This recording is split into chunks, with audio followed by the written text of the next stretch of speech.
الحمدللہ وکفا والصلاۃ والسلام علی من لا نبی بعد اما بعد۔ آپ سب کو اہلاً وسہلاً السلام علیکم ورحمۃ اللہ وبرکاتہ۔ آج ترجمہ کلاس میں چھٹا رکوع انشاءاللہ سیقول اسی پارے کا ہم پڑھیں گے۔ سورۃ البقرہ جاری ہے 177 آیت نمبر سورۃ البقرہ کی۔ قرآن واضح ایک ایسا معجزہ ہے، نہ یہ ون سائیڈڈ ہے، نہ یہ کسی کی طرف داری کرتا ہے، نہ یہ کسی خاص قوم گھر قبیلے کے لیے ہے، پوری امت کے لیے اور قیامت تک کے لیے ہے۔ جب نبی کے دشمن مکہ میں تھے تب بھی یہ قرآن ان کے حقائق بیان کرتا تھا، اور آج بھی ہو بہو یہ قرآن ان ظالموں کے، ان کافروں کے حقائق بیان کرتا ہے، اور مسلمانوں کی بھی زندگی بیان کرتا ہے کہ مسلمان کیا ہے اور کافر کیا ہے، حق کیا ہے، باطل کیا ہے۔ یہ جو ہم روزانہ تھوڑا سڑا کر کے قرآن کو سیکھتے ہیں نا، اس کو غور کریں گے نا آپ تو آپ کو محسوس ہوگا جیسے اس دور کے لیے نازل ہوا ہے۔ یہ حقائق جو اللہ دکھا رہا ہے نا، قرآن کا یہی معجزہ ہے۔ جو بھی اسے جس دور میں پڑھے گا نا، اسے یہی لگے گا کہ شاید یہ آج کے لیے اللہ نے یہ ساری آیتیں نازل فرمائی ہیں۔ تو آج بھی جو ہمارا رکوع ہے، اس میں کچھ باتیں ہمارے جو کرنٹ ایشوز ہیں اس حوالے سے بھی ہیں۔ اللہ تعالی ہمیں حق سچ پر چلنے اور اللہ کی باتوں کو سمجھ کر اس پر عمل پیرا ہونے کی اللہ توفیق عطا فرمائے۔ آج جو آغاز ہے 170 نمبر آیت پہ اللہ تعالیٰ فرماتے ہیں قرآن میں، اعوذ باللہ من الشیطان الرجیم، بسم اللہ الرحمن الرحیم، لیس البر ان تولوا وجوہکم قبل المشرق والمغرب، نہیں ہے نیکی یہ کہ تم چہروں کو پھیر لو مشرق یا مغرب کی طرف، ولکن البر، لیکن نیکی تو یہ ہے کہ من آمن باللہ والیوم الآخر، جو ایمان لائے اللہ پر، آخرت پر، والملائکہ اور فرشتوں پر، والکتاب والنبیین، کتابوں پر اور اللہ کے نبیوں پر، وآت المال علی حبہ، اور مال کو خرچ کرے اس کی محبت میں، جو پسند ہے نا مال، اور میں اس مال کو اللہ کی محبت میں خرچ کرے، ذوی القربہ، خرچ اللہ کو نہیں چاہیے ہوتا، جس طرح اللہ نے قرآن میں کہا نا یقرض اللہ قرضا حسنا، انسان اللہ کو قرض حسنا دے، اللہ کو نہیں چاہیے ہوتے پیسے، وہ اللہ کہتا ہے وہ میری مدد یہی ہے کہ تم دنیا میں کسی کی مدد کرو تو گویا اللہ کی مدد ہے۔ تو یہی بات اللہ سمجھا رہے ہیں، ذوی القربہ، اپنے قریبیوں کو، رشتہ داروں کو، عزیزوں کو، لوگوں کی بہنیں، بھائی، عزیز دھکے کھا رہے ہوتے ہیں اور دوستوں کے ساتھ وہ پارٹیاں کر کے کہتے ہیں کہ ہماری تو زندگی بہت خوبصورت جا رہی ہے، ماں باپ کا نہیں پتہ ہوتا۔ بہت سارے کیس آپ کو میڈیا پہ نظر آئیں گے، مائیں دھکے کھاتی مر جاتی ہیں۔ ابھی یہ جو ایک ایکٹر کراچی میں جس کی ڈیتھ ہوئی ہے، اس نے ساری جائیداد اپنی بیٹوں کے نام لگا دی، خود ایک فلیٹ میں مردہ حالت میں، کوئی دوائی پوچھنے والا نہیں، اور موت پتہ نہیں کیسے اس کی ہوئی، تڑپ تڑپ کے مر گئی اکیلی، ہفتوں بعد جا کر لاش ملی، اور بیٹے ڈیفنس میں رہتے ہیں، بیٹے اعلیٰ کوٹھیوں بنگلوں میں رہتے ہیں۔ تو یہ رشتہ داروں میں مال خرچ کرنا، اپنوں پر، ماں باپ، بہن بھائی، رشتہ دار، کزن، دوست، ننیال، ددیال، کسی بھی قریبی پر، تو اللہ کہتے ہیں وہ ان پر خرچ کرتے ہیں۔ والیتامی، اور یتیموں کے لیے بھی۔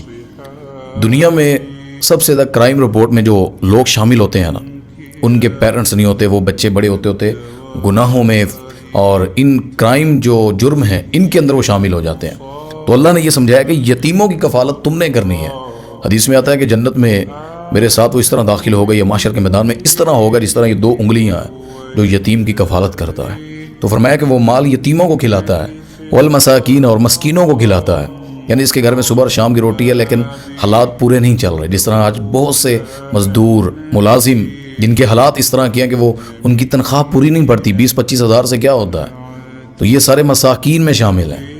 اور ساتھ فرمایا وابن السبیل، اور وہ راستہ یعنی جس کے اندر آپ سمجھ لیں بہت سارے لوگ شامل ہوتے ہیں وابن السبیل کے اندر، جس طرح علماء جو بیچارے سارا دن اگر کوئی دین کا کام کرتا ہے، کہیں پڑھنے پڑھانے جاتا ہے، تو وہ بھی وابن السبیل میں شامل ہے۔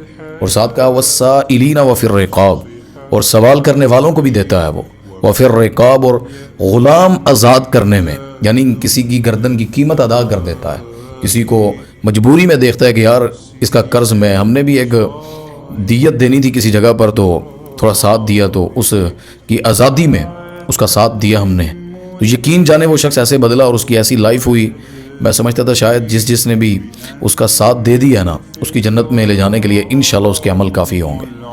تو یہ بہت بڑی ایک نیکی ہے جب کسی غلام کو آزاد کرنا۔ ہمارے ملک میں غلام تو نہیں خریدے جاتے نا، اس طرح کی صورتحال ہے، لیکن اس سے مراد ہوئی ہے کہ بالکل کمزور، جو کسی کے سہارے پڑ چکا ہے، لوگ اسے مارنا چاہتے ہیں لیکن آپ اپنے پیسے لگا کر اس کو زندہ رکھ سکتے ہیں، تو یہ اس میں شامل ہے۔ وہ پھر رقاب، اور اس سے آگے اللہ تعالیٰ فرماتے ہیں اسی آیت میں وَآقَامَ الصَّلَاةَ وَآتَى الزَّكَاةَ، اور فرمایا وہ نماز کو قائم کرتا ہے اور زکوٰۃ دیتا ہے. یعنی یہ بھی نہیں کہ وہ صرف خرچ کرتا ہے، بانٹ دیتا ہے تو نماز چھوڑ دیتا ہے، یا زکوٰۃ نہیں دیتا، اصل جو اس کا مال کو پاک کرنے والی چیز ہے وہ نہیں دیتا. ساتھ فرمایا وَالْمُوفُونَ بِعَهْدِهِمْ إِذَا عَاهَدُوا، اللہ کہتے ہیں وہ جب وعدہ کرتا ہے تو اسے پورا کرتا ہے. ان وعدوں کو جو وہ کرنے کے لیے وعدے کسی سے عہد کرتا ہے نا، تو فرمایا وہ ان کو پورا کرتا ہے. وَالصَّابِرِينَ فِي الْبَأْسَاءِ وَالضَّرَّاءِ وَحِينَ الْبَأْسِ، اللہ اکبر. اللہ کہتا ہے وہ صابرین ہوتے ہیں، کس میں؟ تنگ دستی، دکھ، درد اور لڑائی کے وقت وہ صبر کرنے والے ہوتے ہیں. اولئک الذین صدقوا، یہی ہیں وہ لوگ جو سچے ہیں، صداقت والے جو لوگ ہیں نا، اللہ کہتے ہیں یہی سچے لوگ ہیں. وَأُولَئِكَ هُمُ الْمُتَّقُونَ، اور یہی پرہیزگار ہیں. یہ اس رکوع میں مطلب سٹارٹ میں اس رکوع کی آیت میں 177 نمبر سورۃ البقرہ کی اللہ نے جو مثالیں دی ہیں نا، پہلی بات تو مشرق اور مغرب کی طرف منہ کر لینا. یہ صرف نیکی نہیں ہے، قبلہ کس طرف ہے، مسجد کیسی ہے. لوگ دیکھتے ہیں نا کہ میرا تقوی ظاہری دیکھنے کے لیے وہ اپنی مسجدوں سے رغبت دیکھتے ہیں. اللہ کہتے ہیں تمہارا چلنا، تمہارے قبلے، تمہارے چہرے، یہ بعد کا مسئلہ تھا، پہلے اندر سے صاف کر کے. تجھے قبلے کا نہیں پتہ ہے کہ ایسی کمرے میں، ایسی جگہ پر ہیں آپ، ایسے کمرے میں آؤٹ آف کنٹری ہے، غیر مسلموں کی جگہ ہے، یا کسی ایسی جگہ پر نہیں سمجھ لگ رہی رات کے سما پر کہ قبلہ کس طرف ہے. اللہ کو نہیں فرق پڑتا تمہارا چہرہ کس طرف ہے. لا علمی میں اگر چہرہ جام بھی کر لو. اصل نیکی تو وہ ہے کہ جو اللہ پر ایمان ہے، آخرت پر ہے، فرشتوں پر ہے، کتابوں پر ہے، نبیوں پر ہے. یہ جتنے لوگ ہیں نا کہ ہمارے نبی کو، جو یہ غیر مسلم یہودی نصرانی عیسیٰ علیہ السلام کو اپنا نبی، اپنا رب مانتے ہیں، اور عزیر علیہ السلام کو مانتے ہیں، اور بھی یہ جو جتنے آپ یہودی دیکھیں گے موسیٰ علیہ السلام کا تذکرہ کرتے ہیں، لیکن جب ہمارے نبی کی بات آتی ہے تو منکر ہو جاتے ہیں. تو امت مسلمہ کا، مسلمانوں کا یہ اعزاز ہے. کوئی پوچھے نا تو سینہ چوڑا کر کے کہا کریں ہر کتاب پر ہمارا ایمان ہے، جس طرح اللہ نے کہا ہر نبی کو ہم مانتے ہیں. یہ اللہ نے جو بات کی ہے نا، ملائکہ، اللہ کے فرشتے، ہم ان پر ایمان رکھتے ہیں، آخرت پہ رکھتے ہیں، اللہ پہ رکھتے ہیں. تو یہ چیزیں اللہ تعالیٰ نے یہاں سمجھائی ہیں اس آیت میں. تو یہ آیت کوئی صرف یہ نہیں ہے کہ صدقہ خیرات کے نام پر ہوتی ہے. یہ آیت دیکھیں نا، بھلائی نیکی کیا ہے. صحابہ نے پوچھا تھا نا کہ یا رسول اللہ صلی اللہ علیہ وسلم آپ ہمیں بتائیں کہ نیکی کیا ہے، یعنی ایمان کیا ہے. تو مختلف حدیثیں آتی ہیں نیکی کے بارے میں، ایمان کے بارے میں. تو یہ آیت نبی پاک صلی اللہ علیہ وسلم نے تلاوت فرمائی.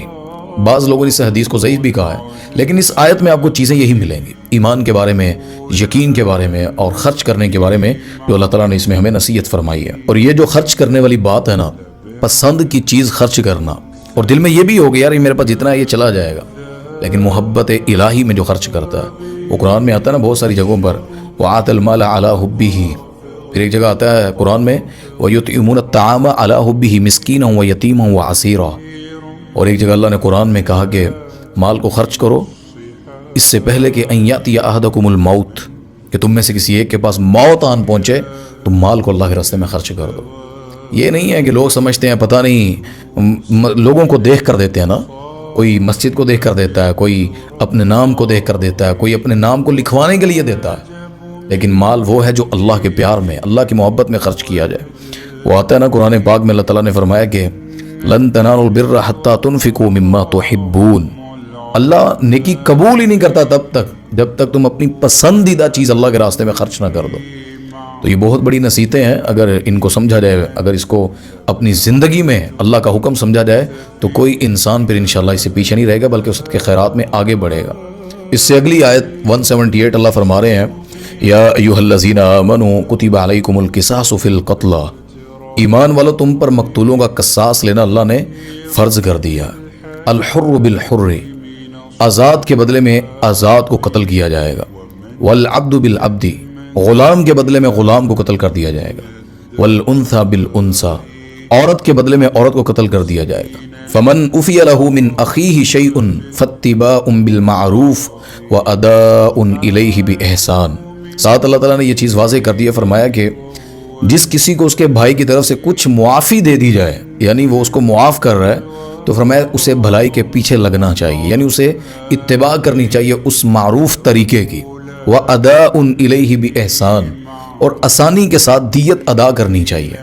یعنی کسی سے قتل ہو گیا ناحق، تو وہ دوسرا جو بھائی ہے، مسلمان ہے، جسے قتل ہوا ہے، وہ مان رہا ہے لیکن کہتا ہے مجھ سے انجانے میں ہوا ہے اور وہ دیت دینے کے لیے تیار ہے، تو اللہ کہتا ہے یہ احسان ہے، اس کو ماننا چاہیے۔ کوئی جان بوجھ کر قتل کرے تو بدلے میں اس کی جان لے سکتے ہیں آپ، لیکن اگر کسی سے غلطی سے ہوا تو فرمایا یہ فَاتِّبَاءٌ بِالْمَعْرُوفِ وَأَدَاءٌ إِلَيْهِ بِإِحْسَان، اللہ سمجھا رہے ہیں کہ یہ خیر ہے اور اس خیر کو دیت کو لے لینا چاہیے۔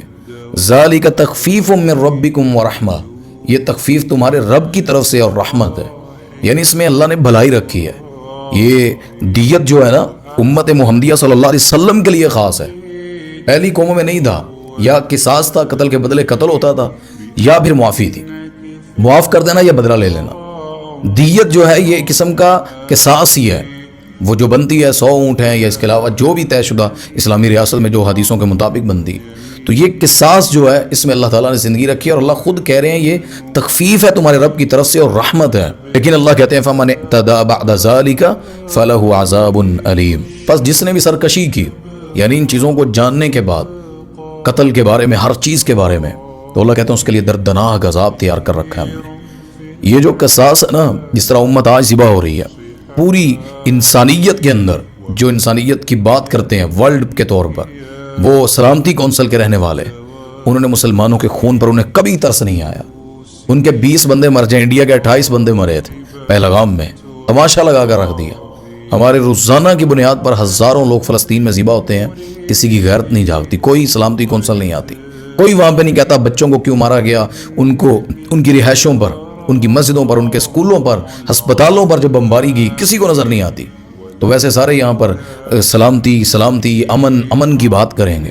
اللہ نے قصاص میں بدلہ رکھا اور خیر رکھی ہے، اس بدلے میں اللہ تعالیٰ نے زندگی رکھی ہے۔ مسلمانوں کے لیڈروں کو چاہیے کہ یہ جو قصاص ہے ان کافروں سے لے کر دکھائیں۔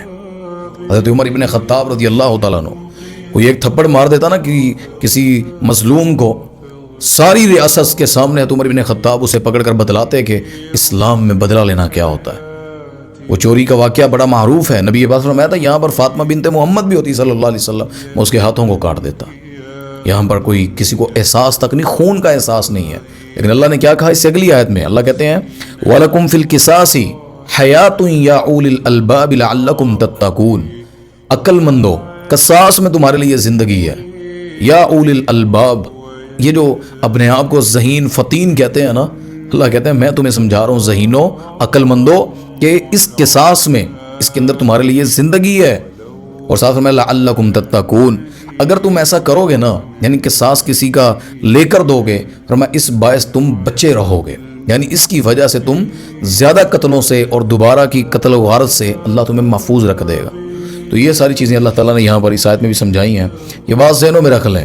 جو بھی مسلمان قصاص کے معاملے میں، کیونکہ جس نے بھی ظلم کیا اور قیامت کے دن وہ اٹھے گا، نماز کا سوال ضرور ہے سب سے پہلے قیامت کے دن، لیکن سب سے پہلا جو فیصلہ ہونا نا قیامت کے دن، سب سے پہلا وہ قتل کا ہونا ہے، ناحق قتل کا۔ تو یہ سارے لائنوں میں ہوں گے قیامت کے دن۔ اللہ تعالیٰ نے تو سینگ والی بکری، جس نے بغیر سینگ والی کو مارا ہوگا، اللہ اس کا بھی بدلہ لے کر دے گا۔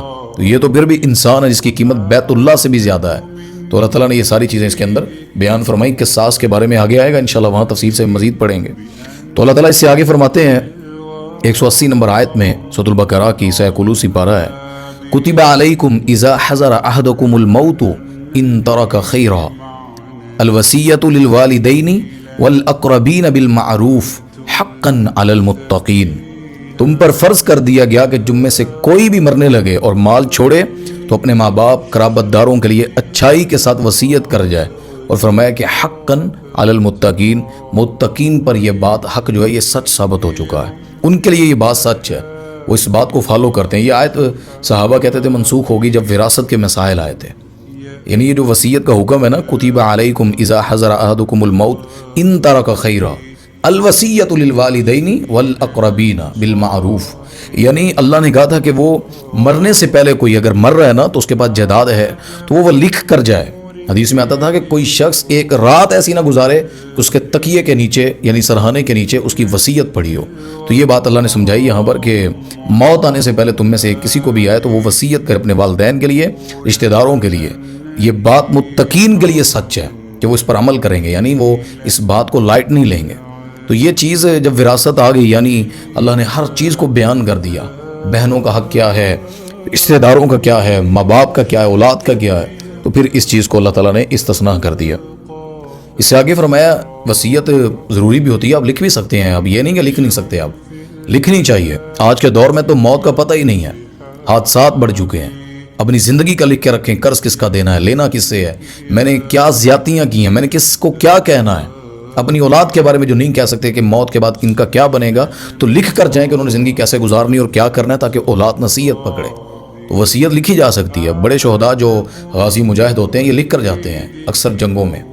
تو یہ بات اللہ تعالیٰ نے یہاں پر سمجھائی ہے ہمیں وصیت کے بارے میں۔ اور وصیت جو خود سے بدل دے کسی کی، یعنی بیٹا ہے وہ خود اٹھا کر بدل دے باپ کی وصیت کو، ماں کی وصیت کو، فَمَن بَدَّلَهُ بَعْدَمَا سَمِعَهُ فَإِنَّمَا اسْمُهُ عَلَى الَّذِينَ يُبَدِّلُونَ إِنَّ اللَّهَ سَمِيعٌ عَلِيمٌ۔ پس جس نے بدل دیا اس کو سننے کے بعد، یعنی ماں باپ نے جو وصیت کی ہے، جو ان کے لیے لکھ کر گئے ہیں، جس شخص نے وصیت کر دی ہے اس کی سن لی وصیت، آپ نے پڑھ لی آپ نے، فَإِنَّمَا اسْمُهُ عَلَى الَّذِينَ يُبَدِّلُونَ، پس سوائے نہیں اس کا گناہ اس پر ہی ہے جس نے اس کو بدلا ہے، یعنی تبدیل کرنے والے پر اس کا گناہ ہے۔ ان اللہ سمیع علیم، بے شک اللہ تعالیٰ سننے والا اور جاننے والا ہے۔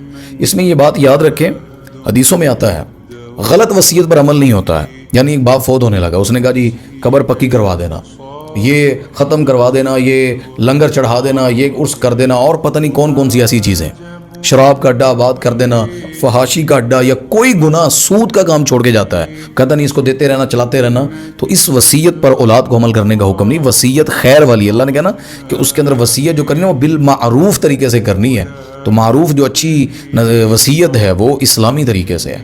تو اللہ تعالیٰ نے اس کے بارے میں جو تبدیل کر دیتے ہیں وصیت، کبیرہ گناہ ہے، تو کسی کی کوئی وصیت تبدیل نہیں کر سکتا ہے بندہ۔